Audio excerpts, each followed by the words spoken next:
नमस्कार। लेखक अमित कुमार सागर की एक बहुत ही खास कविता श्रृंखला है पोएट्री बकेट। आज हम उसी बकेट से एक नगीना निकालकर उसकी परतों को खोलने की कोशिश करेंगे। कविता का नाम है खामोशी। बिल्कुल। देखिए, जब कोई रिश्ता टूटता है तो अक्सर उसके पीछे बहुत शोर होता है, लड़ाइयाँ, इल्जाम, लेकिन शायद सबसे भारी होती है वो खामोशी जो सब कुछ खत्म होने के बाद रह जाती है। ये कविता उसी खामोशी का एक नक्शा है। बिल्कुल। और ये सिर्फ खामोशी नहीं है, ये एक बोलती हुई खामोशी है। साहित्य में अक्सर चुप्पी को एक खाली जगह की तरह देखा जाता है, लेकिन यहाँ चुप्पी खुद एक किरदार है। ये मजबूरी, दर्द और आखिर में एक गहरी समझ का प्रतीक बन जाती है। तो ये देखना दिलचस्प होगा कि कवि सिर्फ शब्दों से नहीं, बल्कि आप कह सकते हैं कि शब्दों की गैर मौजूदगी से इतनी गहरी कहानी कैसे कहते हैं। सही कहा। तो चलिए, इस सफर पर निकलने से पहले इस कविता को सुनते हैं। इसकी पूरी गहराई और एहसास को महसूस करने के लिए इसे उसी भाव के साथ प्रस्तुत किया जाएगा जिसमें यह लिखी गई है, एक कवि के अंदाज में, भावनाओं और ठहराव के साथ। खामोशी। आदत नहीं है ये खामोशी, बस मजबूरी का चोला है। हर सच पे शक मिला है मुझे जब भी तुमसे बोला है। अक्सर चीख दबा दी हमने, सुन पाना तुम्हें गवारा न था। मेरे ही घर में रहता था जो एक अरसे से हमारा न था। हर जवाब चुप्पी बना, हर वादा धीरे धीरे मर गया। सांसों से सींचा था जो रिश्ता, रह रह कर गुजर गया। जहर बना हर लफ्ज तेरा, जो जहन में आके ठहर गया। गुरूर बनाया था तुझे, रंजिश जमाने से की थी हमने। जाने क्यों बेमतलब सी बातों से तू इस दिल से उतर गया। अब दर्द भी शोर करता नहीं, लगता है वो भी थक गया। रोना छोड़ा आंखों ने, दिल पत्थर सा पक गया। एक पल में इश्क फना, एक पल में चाहत भी। दो पल का ये सफर अपना, अनजाने मोड़ पर रुक गया। कमजोर नहीं बस खामोश है दिल, हर जख्म को शोर नसीब कहां। याद तू रहेगा ता उम्र, चाहे रहे यहां या फिर वहां। वाह। पहली ही पंक्ति से शुरू करते हैं। ये एक घोषणा की तरह है। आदत नहीं है ये खामोशी, बस मजबूरी का चोला है। यहाँ ये जो चोला शब्द है मुझे बहुत शक्तिशाली लगता है। आदत तो मतलब स्वभाव का हिस्सा होती है, पर चोला तो एक पहनावा है, एक बाहरी आवरण जो शायद अंदर कुछ और छिपा रहा है। ये खामोशी चुनी नहीं गई है, इसे ओढ़ने पर मजबूर किया गया है। बिल्कुल। ये एक तरह का कवच है। और ये कवच क्यों पहनना पड़ा, इसकी वजह अगली पंक्तियां बिल्कुल साफ कर देती हैं। अक्सर चीख दबा दी हमने, सुन पाना तुम्हें गवारा न था। यहाँ से उस रिश्ते की पूरी डायनामिक समझ आती है ना। हाँ, बिल्कुल। ये वो खामोशी है जो अनसुनी चीखों से पैदा होती है। जब आपको ये एहसास हो जाए कि आपकी आवाज, आपका दर्द, आपकी चीख सामने वाले तक पहुंच ही नहीं रही, या वो सुनना ही नहीं चाहता, तो इंसान बोलना बंद कर देता है, अपनी ऊर्जा बचाने के लिए। हाँ, ये एक तरफा संवाद का बहुत ही दर्दनाक नतीजा है। और जब अपनी ही चीखें अपने अंदर दबानी पड़ें, तो बाहर जो खामोशी दिखती है वो कितनी घुटन भरी होगी। लेकिन इस घुटन का अगला पड़ाव और भी ज्यादा जहरीला होता है। ये खामोशी रिश्ते में शक को जन्म देती है। हर सच पर शक मिला है मुझे जब भी तुमसे बोला है। ये पंक्ति तो किसी भी रिश्ते की नींव हिला दे। जब आपके सच की कोई कीमत ही ना रह जाए, तो संवाद का मतलब ही क्या बचता है। वही तो। यही तो रिश्ते की त्रासदी है। देखिए, विश्वास वो धागा है जो दो लोगों को जोड़ता है, और जब हर सच पर शक का तेजाब गिरेगा तो वो धागा तो गलेगा ही।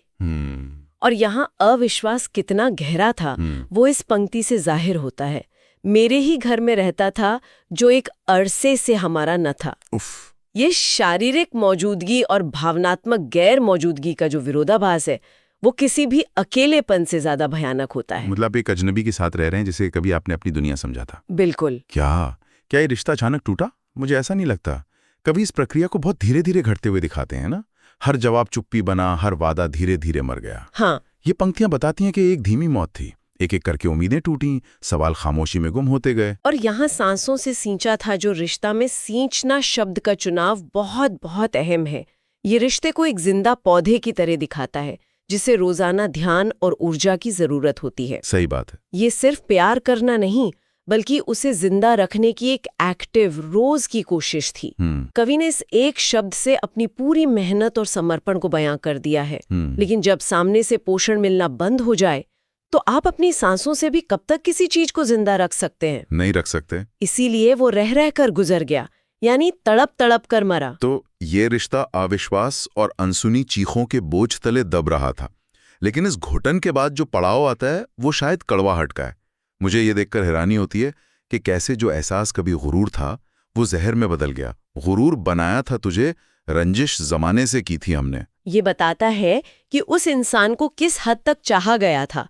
उसे अपनी पहचान, अपना अभिमान बना लिया था। और मनोविज्ञान में एक सिद्धांत है कि आप किसी को जितनी ऊंची कुर्सी पर बिठाते हैं उसके गिरने पर चोट उतनी ही गहरी लगती है। अच्छा। जब आप किसी को अपना गुरूर या आदर्श बना लेते हैं और वो आदर्श टूटता है तो प्यार नफरत में नहीं बदलता, वो एक ऐसी कड़वाहट में बदलता है जो आपके अंदर घुल जाती है।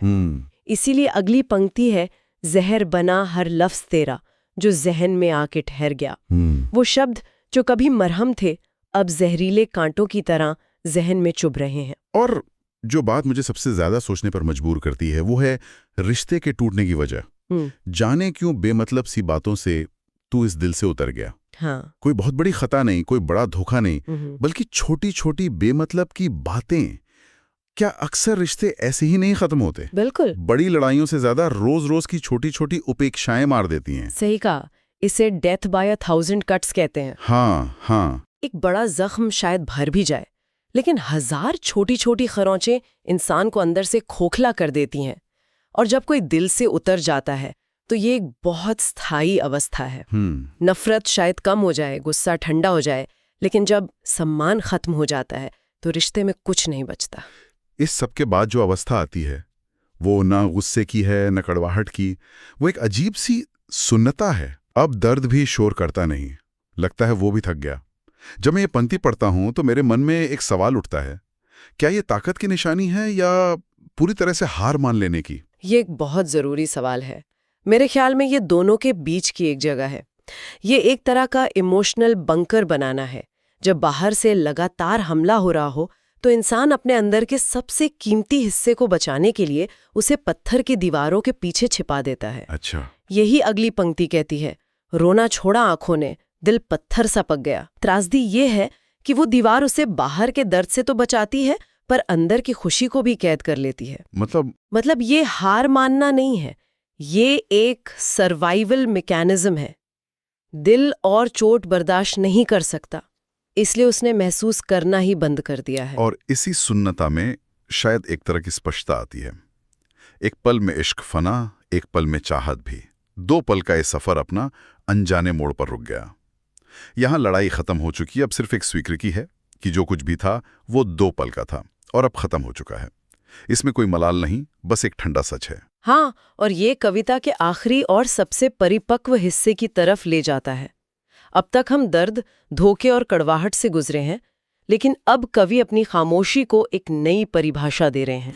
कमजोर नहीं, बस खामोश है दिल, हर जख्म को शोर नसीब कहाँ। ये पंक्ति, ये तो पूरी कविता का सार है। यहाँ खामोशी को कमजोरी के विकल्प के तौर पर नहीं, बल्कि एक अलग तरह की ताकत के रूप में पेश किया गया है। ये समाज की उस सोच को चुनौती है जहां माना जाता है कि जिसे ज्यादा दर्द होता है वो ज्यादा चीखता है। कवि कह रहे हैं कि कुछ जख्म इतने गहरे होते हैं कि उनके लिए आवाज भी कम पड़ जाती है।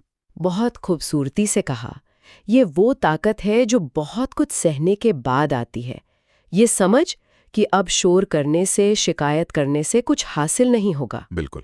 और इसी शांत स्वीकृति के साथ कविता अपनी अंतिम पंक्ति पर पहुंचती है, याद तू रहेगा ताउम्र, चाहे रहे यहाँ या फिर वहाँ। यहाँ न कोई धमकी है, न कोई वादा, न कोई कड़वाहट, बस एक तथ्य का बयान है कि तुम और तुमसे जुड़ा हर एहसास, अच्छा या बुरा, अब मेरी जिंदगी का हिस्सा है। तुम कहीं भी रहो, तुम्हारी यादें यहीं रहेंगी। ये भूलने से इनकार है, लेकिन बिना किसी शोर के। सही। तो ये कविता एक मजबूरी में ओढ़ी गई खामोशी से शुरू होती है और एक ताकतवर, शांत स्वीकृति तक का सफर तय करती है। ये हमें दिखाती है कि कैसे इंसान भावनात्मक तूफानों के बीच से गुजरकर एक स्थिर, भले ही उदास शांति तक पहुंचता है। और ये एक जरूरी सवाल भी छोड़ जाती है। हम अक्सर खामोशी को शांति या सहमति मान लेते हैं। हाँ। लेकिन ये कविता हमें याद दिलाती है कि हर खामोशी का मतलब सुकून नहीं होता। ये हमें सोचने पर मजबूर करती है, क्या हमारे आसपास की हर खामोशी वाकई शांति का प्रतीक है या किसी अनसुनी चीख का। एक ऐसा सवाल जो हमें अपने रिश्तों में मौजूद खामोशी को शायद दोबारा सुनने और समझने पर मजबूर करता है। और इसी गहरे विचार के साथ आज की ये चर्चा यहीं समाप्त करते हैं। अगर आपको लेखक अमित कुमार सागर की ये कविता और हमारी ये चर्चा पसंद आई तो इसे लाइक करें, सब्सक्राइब करें और अपने दोस्तों और परिवार के साथ ज़रूर साझा करें। इससे लेखक को और भी खूबसूरत कविताएं लिखने की प्रेरणा मिलेगी। लेखक आपके विचारों, प्रतिक्रियाओं और सुझावों की भी सराहना करेंगे। जरूर। अगले एपिसोड में मिलते हैं। खुश रहिए और मुस्कुराते रहिए।